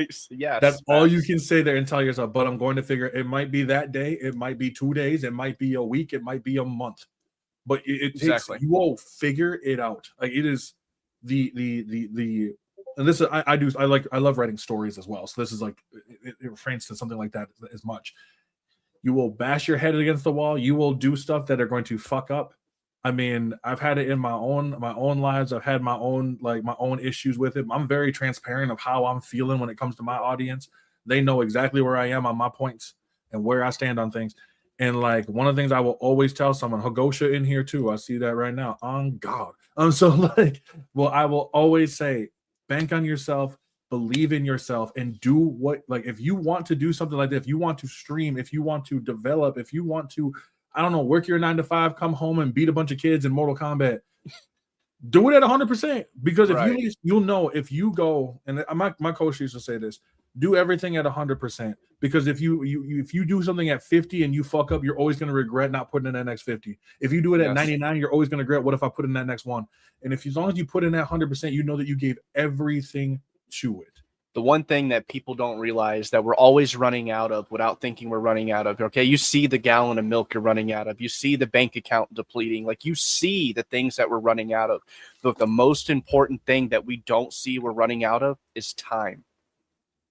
Time is what we're always running out of. And why wait to make something happen when time is limited, when you can lock into that opportunity right now? Doesn't matter what your mom said. It don't matter what your auntie believes. It doesn't matter about their political or religious views. If there is something that inspires you to do something great and you feel it's great, lock into it. All right. Like, it's just the whole thing with it, lock into the so-called thing, time. Like, there's been sleepless nights, brother, when it comes to what I'm doing right now, where I'm stressed when I get off stream. I kind of try to hold it together, but I'm very blunt and very open with my audience. I'm stressed, bro. I don't know if I'm gonna make it this week financially. It is what it is. You know, it's life. It happens. You know, I don't hit my stream every day with a pretty smile. I try to be energetic, and I try to get these, all my viewers to know that we're here, baby, no matter what.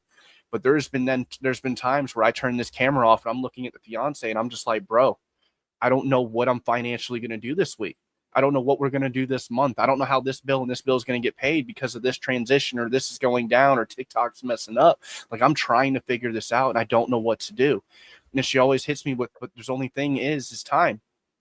She goes, you always figure it out. And if you haven't figured it out right now, I know you'll figure it out then. She goes, you figure this out. You're the guy that makes it happen. You're the guy that's on the, the top of the show. If you don't figure it out, who's going to? Right. So it's like, you got to take a step back sometimes, and it's just like, you got to lock into who you are as a person, what you're doing, because regardless if you're this guy or this guy right here, it's going to be that thing that comes in. Time, keep pushing, or you're going to run out of it. No, absolutely. We only got so much. Well, I mean, everybody else does. I haven't died yet, so I'm totally fine. But like, just a little bit, I think we're good. I mean, I don't know. I haven't died yet, so I think I'm doing a good job. Like, I mean, I think my hourglass is a little full. We're all right. I mean, if you get hit by one more car, but like, my 9 lives are running very thin right now. Okay. I've worked with people that are like over 100. I work with like caregiving. I've worked with people over 100, and they're still living their best lives, driving, golfing, doing all this shit. And I'm like, yo, I'm not gonna lie, like, but they enjoy it. And that's actually something I really want to say too. Enjoy the ride. Enjoy the ride. Like, yes, it can be stressful. Yes, it can be tough, but enjoy it. Like, one of my favorite moments of like the last like couple years has been during the last Super Bowl, when the coach Mike McDonald walked out after they won, and he said pretty much like hi, or like congrats or whatever, GG, and like just stood and stared. Like, he just stared out at the crowd. He just stared out at the sky, like absorbing that moment. And it's just, there's so many times where I've done it in this, where I'm like, damn, like, these people really believe in me. Like, they just show up. Like, I'm like, I don't even know who the fuck you guys are. Like, you guys could be someone who's going through whatever it is, but I love when you guys come in and you're like, hey, what's good? Like, when, like, Hagosha's another one. I got Black Scorpio in there. I've known Black Scorpio. I know Black Scorpio. But, like, Rainy is another one, too. Like, it's just, they come in support, and that makes you feel good. Don't focus on the numbers so much sometimes, especially if you are a smaller streamer. Don't focus on the numbers. One of the people that I was mutuals with told me that he's like, as long as you have a person that in my life, he's like, as long as you get one of her, and then another one who just shows up, they come in, they talk, that bleeds it, and I'm like, it makes you feel good knowing that these people care, Right.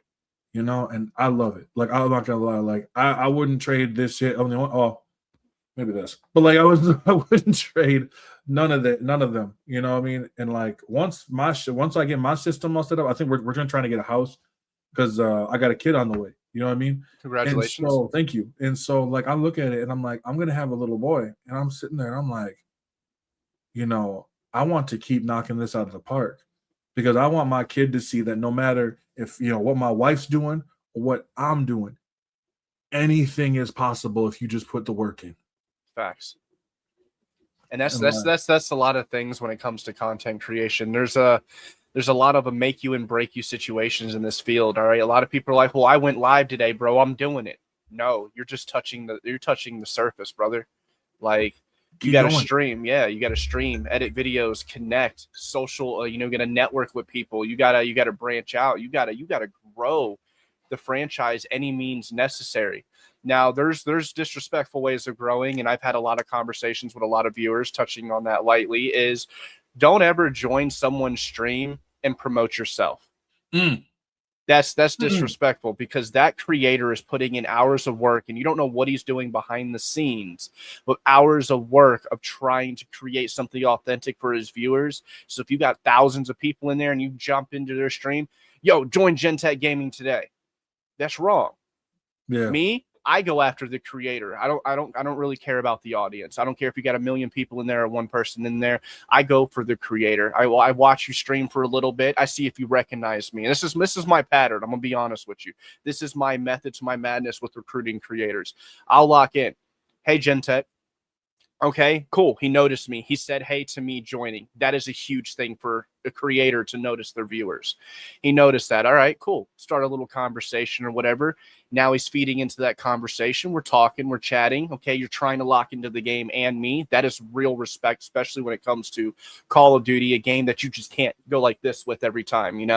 So I really take a lot of respect out of that for you to take the time out of what you're doing to even recognize what I'm saying. Then I'll do a little gift wall. And if the gift wall becomes successful, what I mean by that is if I actually see the energy like, bro, whoa, thank you so much. Or, oh my God, this has never happened. That touches my heart, not just because of, me feeling like I'm giving to someone, but just to see that I've made somebody's day, knowing that I'm going to try even a step further after that. I'm not just trying to make your day, bro. I'm trying to have others help you make your day. I'm trying to give you a reason that your day is made every time you go live. And then I hit them with are you a part of an agency? You know what? Or I'll just hit them with the whole blunt, bro. I don't know what you got going on. I don't know who you're with, but I love the energy and I love the vibes. I want you to lock in with GenTech Gaming. Like I'm going to send you a DM right now. You read it, that's on you. You don't have to read it. It's not a forced thing, but I love what you got going on and would love to have you on my team. And honestly, that's how I met most of my creators because I see them authentically working. They're not trying to showboat. They're not trying to just sell an image. They're not. They're being legit. They're being genuine on the platform. No, I do the same thing when it comes to these like networking, when it comes to these podcast interviews. Like one of the things that I was sitting there and I was like, no, these men they're not gonna want to like work with me. They're not gonna want to interview with some random person, So I said that like the same one I send you, I send other people because I think it's a very solid, very to the point of what I'm trying to build. Right. And like, when I see I'll jump into someone's live and just, hey, what you doing? Right. Have you ever fun? It's like you enjoying it. Oh, you playing like Hollow Knight? Okay, cool. I never played Hollow Knight before. I'll sit here and watch for a little bit. Right. Or I'm like, hey, I'll just jump. Like, there's times where I'll just jump in and be like, okay, cool. I see what you're playing. I'm gonna share the stuff. I'm gonna repost. I'm gonna like your stuff. Just so even if I don't gotta stay in here, I want to make sure that your stuff is all good and all that. And if I like it a lot, I'll go and I will send you the email. Then that's the same way I found yours. When I was looking, I was like, damn, he got Pokemon stuff. So I was like, damn. I started watching. I'm like, okay, cool. I'm watching. I'm like, I haven't played COD in how long? Honestly, bro, I see when I started creating content again, I had every intention on going to COD immediately, but I just didn't have the money. I had like $4 to my bank account, a duffel bag, and a woman. I don't know what the hell she sees in me. I'm gonna be honest. Like I had nothing. I had nothing to offer you. And 90% of the time in this world, man, if there's no benefit between two people, they're not really going to stick around. And I was like, I'm just here for a pastime. I am your NFL commercial, it feels like. All right. And it wasn't the money. It wasn't what I had. It wasn't what I can do. It wasn't the resume. It wasn't the brain. It was the person. Like, I don't know. Me and her were able to connect on a way that, or a wavelength that people just don't generally get to connect on. Like, it started off with a simple conversation. It started off with no interaction, no sexual tension or anything like that. It was just straight conversation, two people vibing in an atmosphere without having any other benefit from one another, and that was absolutely beautiful. But man, that's a lot more than I said about my wife. We went a simple first date the first time we met. I'm gonna be honest with you, bro. That was my wife, my ex-wife. That's how it worked. Okay. And that was the worst 8 years of my entire life.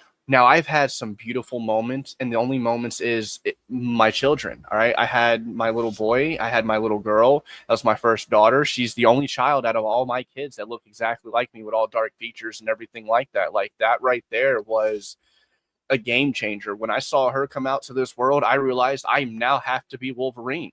Nothing will touch her. This is just not happening. And the craziest part is, it wasn't the world that hurt her. It was us as parents. Yeah, like it wasn't the world, bro. It was just two people that were incompatible, that we couldn't connect on the same wavelength. And the unfortunate factor with this scenario is I brought beautiful souls into a world that I couldn't give them. And that is one of the biggest aspects or aspirations of what I'm doing with GenTech Gaming. Is the only way to give them that world now is for myself to become successful, so I can provide them all the possibilities that they want and desire. No, that's it. And there comes a point where you just, I don't want to succeed. I have to succeed. Exactly. Like, and I remember I've always said this moment. There was a moment, it was at least a couple years ago. I was having issues with my eyes, and so I would do is I would put because I got allergies real bad, right? Especially in that beginning of the spring, and so I put like a pack on it, like a heat pack or something like that. And I was talking with my wife, and I told my wife, like, this is the moments where I'm usually, I'll be honest, this is the moments where I'm usually the most vulnerable. And I'm like, I can't see, so I can't sit there, I can't distract myself. There's nothing. Right. And so my brain starts, it starts to process shit. That's where I process shit the most, in the dark. And so she's like, well, what are you thinking? And I told her, I don't want my kid to grow up to be a fuck up like me. Facts. I agree. And that was it hit, because I ended up just, I couldn't stop myself from crying at that point, because it was just so much. And later on, like, now that I started all this shit and I keep on going, and I don't let myself sink, and now that, like, I'm going back to school, I'm trying to get back into school. Right. I kind of fucked up there trying to get back in. I had to do this whole appeal thing, and one of the things I put in there is, like, I got a new purpose now. My kid is my new purpose. Facts. Like, and that's something, like, once you, and I've realized this, like, once you, even the thought of having a child, even the fact of having one, that changed like that. I was like, bro, I can't, like, the stuff I do before, I can't do that no more. I can't fuck around no more. Facts. I'm like, this got to lock in. I got to make this something amazing. Exactly. No matter what it is, like you said, whether it's this podcasting work, all this other kind of stuff. I will say, though, I'm not gonna lie, I hate editing videos. That's probably the worst part. I'm not a fan of editing videos. Now, I like the outcome. Don't get me wrong. I like the mile run you got to do to see the visual presentation you're going to give to your audience. But the editing the videos, bro, is time consuming for me for what I do. Like, I have a busier schedule than most creators, and it's not understating what they do. But I'll stream for 6 to 8 hours. I'll wake up in the morning. I try to wake up in the morning. I normally get up around 9:30, 10 a.m. I'll get up, I'll discuss anything or go over all my meeting calls with all the new creators to let them know that this isn't just some pyramid thing. I want you to join me so I can make, I can get rich, and you guys are over here like, I don't know what the hell I just joined, but I'm in. Like, I let them know that they get sponsors, they get benefits, they make other commissions based off of this. Like, we have a sit down discussion on what I can bring you as a creator and what exactly you're here for me. You're helping me grow a company. You're helping me brand something and make it into something bigger. I'm going to give you every commissional way possible to make some money, and it's up to you to utilize that opportunity. I am not going to hold your hand through this event. This is your job to grow. I am giving you the tools to do so. And that's honestly like a Public Enemy. He's one of the viewers in our chat right now on TikTok.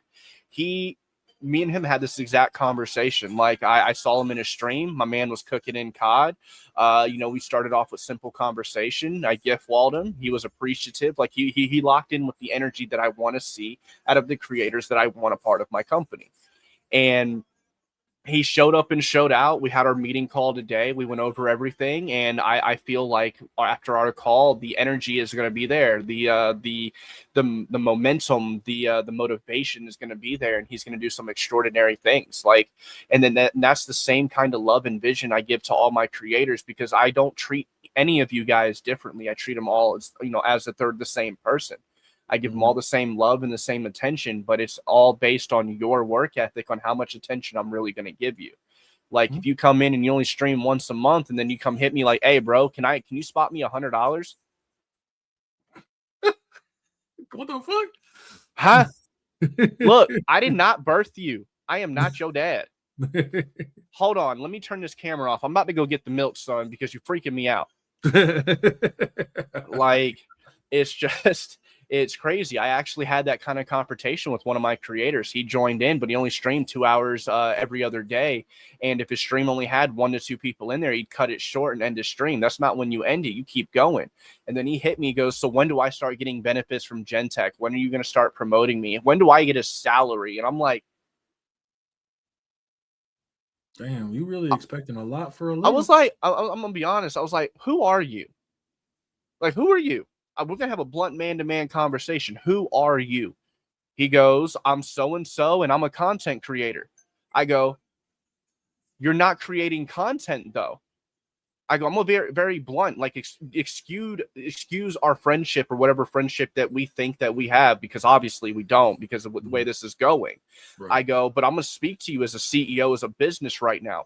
You're not pushing numbers. You're not pushing work ethic. You're not networking. You're not even pushing the commissions or the sponsors that I have provided you to help grow any of financial aspect. What exactly do you think that I'm going to provide for you as a whole if you're not providing the team with momentum? You're not doing it. And he was like, "Well, I didn't know it was like that." I go, "Doesn't matter where you go in life. Work shows, then you get promotion. You think everyone just locks in as a general manager or CEO of a company because they like the job? No. You got to work your ass off and put blood, sweat, and tears into it. And then eventually someone's going to recognize that. Unfortunately, bigger the company, the more numbers you got to push your way through. But we're not a big company right now, so it's not very hard to become one of our prestigious creators or even one of our prestigious marketing managers or anything like that. Like, you can really make that happen if you just lock into it. And that's what I tell everyone. Work ethic goes a long way with me. I don't want to hear what you're going to do. I want to see it. Show me you want to take over the world. Best believe I will do everything in my power to make sure your path is clear so you can take it over. No, 110%. I get that. Because there is quite a few people out there who will only stream once or twice or something like that. Or, I'll sit there and I'm like, I'm gonna be honest with y'all. You stream kind of boring. Like your game that you're playing is like not even 5% of the reason why I show up. Exactly.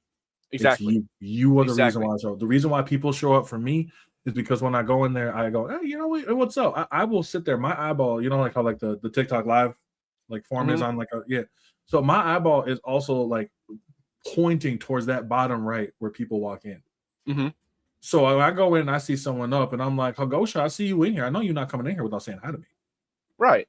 Like, you know what I mean? Like, I oh my God. I'm like, and I sit there and I'm always doing that kind of shit. So I look and I'm like, "Oh my God, Jen, you're here. Oh my God." Like, and it's just little stuff like that. I'm like, okay, cool. Even if it's people that I don't know, I'll sit there and I'm like, Tenzu Shin. I am so bad with usernames, bro. I will cut the username on purpose. I'm like, 10 you Shin. I'm just calling you Shin. Your name is Shin. Yep, now. That is me. Someone come in onomatopoeia, and I'm like, well, God dang. Your name's on, and I'm not switching.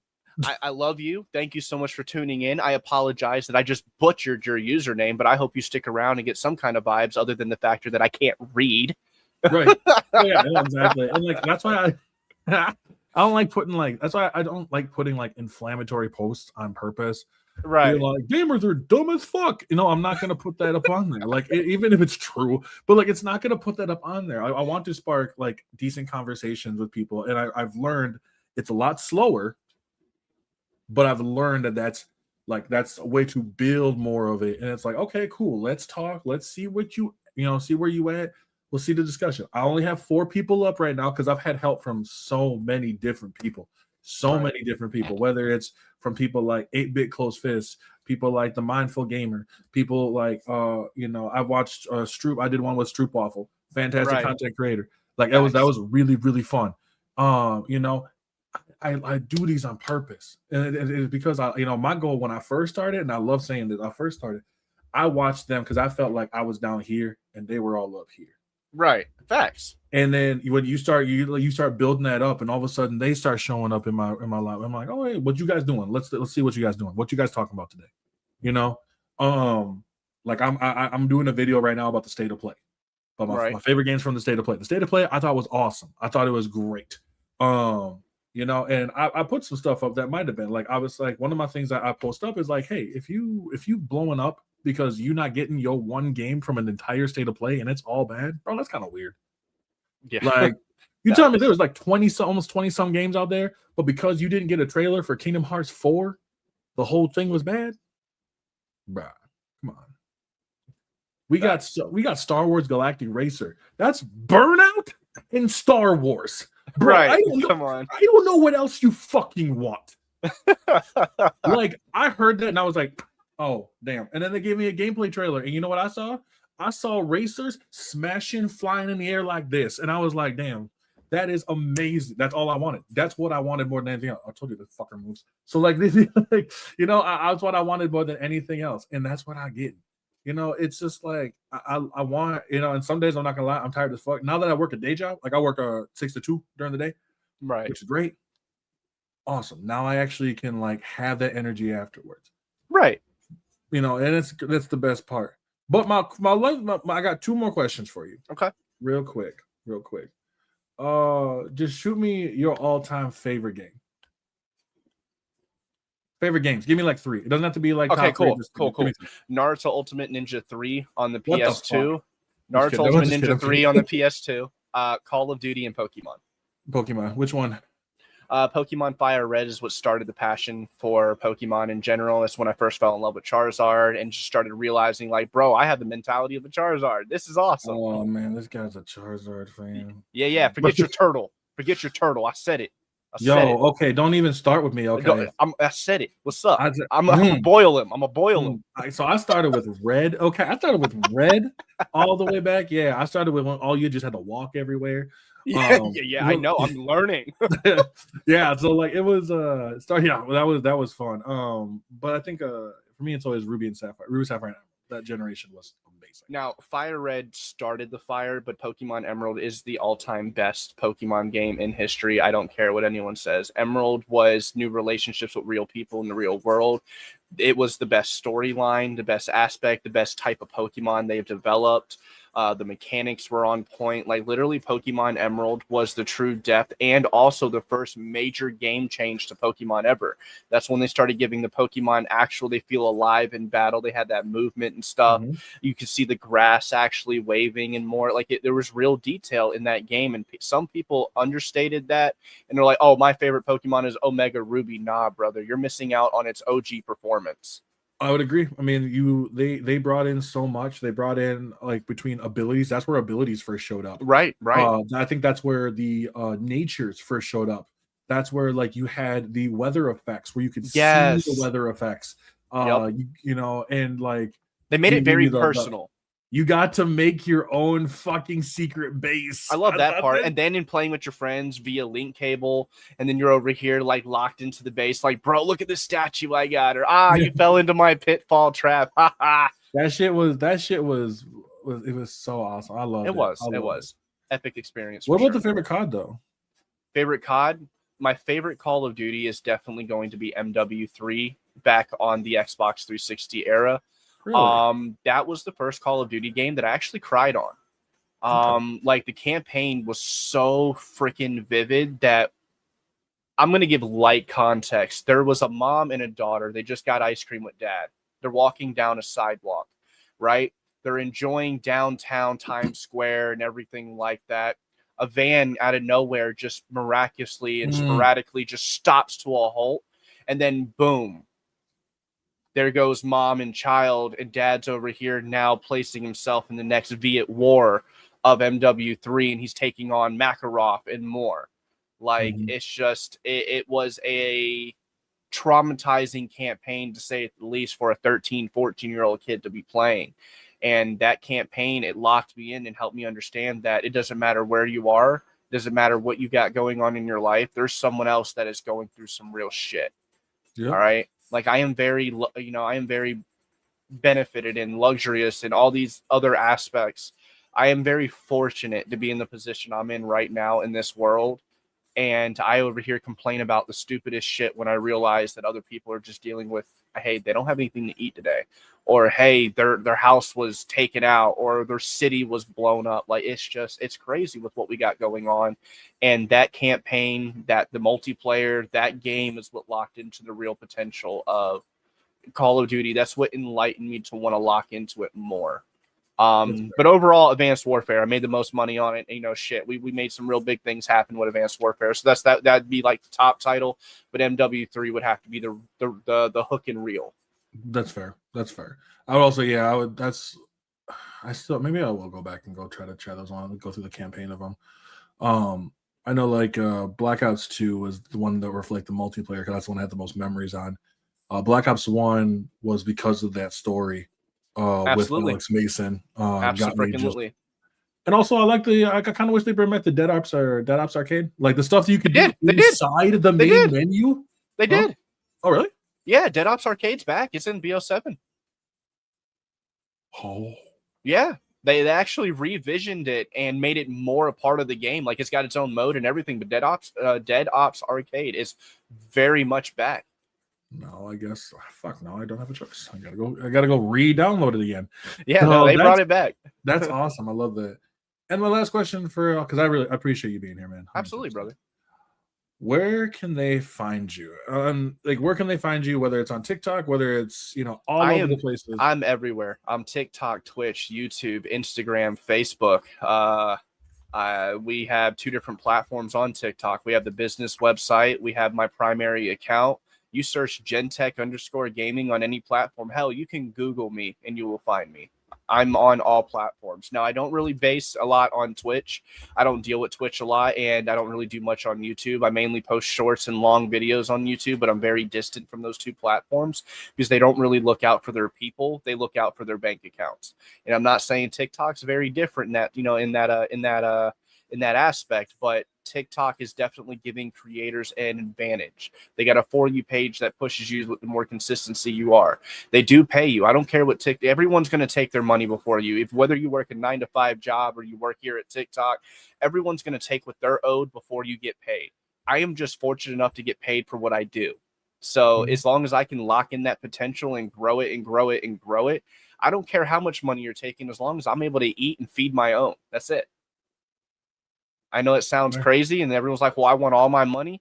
We're in a world where you're not going to get everything you work for. So you've got to be happy with what you do have out of the situation that was granted to you. Facts.